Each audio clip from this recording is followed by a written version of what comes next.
گئی۔ صحیح مسلم 1134۔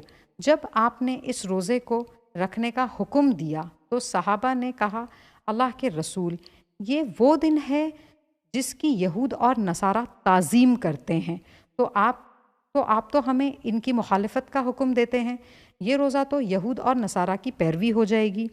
تو اس پر اللہ کے رسول صلی اللہ علیہ وآلہ وسلم نے فرمایا جب آئندہ سال ہوگا تو اگر اللہ نے چاہا تو ہم 9 تاریخ کا بھی روزہ رکھیں گے 10 تاریخ کے ساتھ۔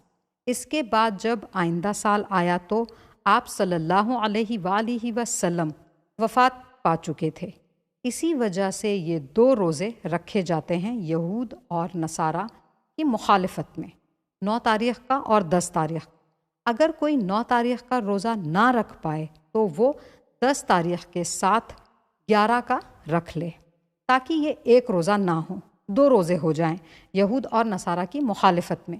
جوز آج بھی اس روزے کو رکھتے ہیں، لیکن انہوں نے یہ منتھ بدل دیا ہے، چینج کر دیا ہے۔ In the Jewish calendar, the name of this month is تسری، اور جس دن جوز روزہ رکھتے ہیں وہ جوئش کیلنڈر کا 7 منتھ ہے، اور وہ اس مہینے کی 10 تاریخ کو روزہ رکھتے ہیں، اور وہ اس دن کو یوم کپور کہتے ہیں۔ جی، وہ لوگ روزہ آج بھی رکھتے ہیں، لیکن اس منتھ کو انہوں نے چینج کر دیا ہے، بدل دیا ہے۔ دیکھیں، یوم عاشورہ کا جو روزہ ہے، اس روزے کی بڑی فضیلت ملتی ہے۔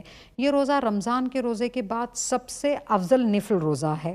یہ ایک روزہ یوم عاشورہ کا پچھلے 1 سال کے گناہوں کا کفارہ ہے، پچھلے 1 سال کے صغیرہ گناہوں کو معاف کروا دیتا ہے الحمدللہ۔ اور جو عرفہ کا 1 روزہ ہے وہ 2 سالوں کے گناہوں کا کفارہ ہے۔ بیسیکلی یہ پورے سال میں صرف 2 روزے ہیں جو 3 سالوں کے گناہوں کا کفارہ بن جاتے ہیں، ایک روزہ جو ابھی گیا اور ایک ابھی محرم کی 10 تاریخ کو ملنے والا ہے انشاءاللہ۔ ان روزوں کو رکھنے کا بھی اپنی زندگی میں اہتمام کیجیے انشاءاللہ۔